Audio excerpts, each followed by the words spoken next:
Et j'ajoute qu'un snowboarder d'une vingtaine d'années est mort dans une avalanche en Haute-Savoie, dans un secteur fermé de la station de Flaine. On rappelle que le risque de coulée de neige est très important en ce moment dans les massifs de la région. En musique, la sortie d'un nouvel album de Françoise Hardy, c'est toujours un événement. La chanteuse égérie des années 60 a écrit la plupart des textes de ce disque intitulé « La pluie sans parapluie ». Et le charme opère toujours. Jean Chubillot et Éric Boucher l'ont rencontré dans son studio d'enregistrement à Paris.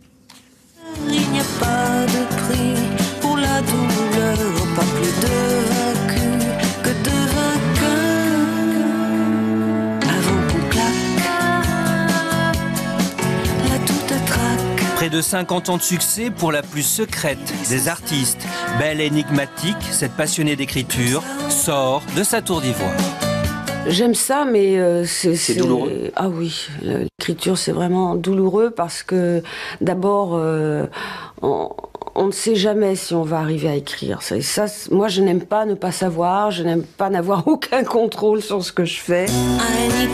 Le retour de son mari Jacques Dutronc, le triomphe de leur fils Thomas. Avec la sortie de ce disque, toute la famille est réunie sous les feux de l'actualité. Un album aux chansons parfois tristes.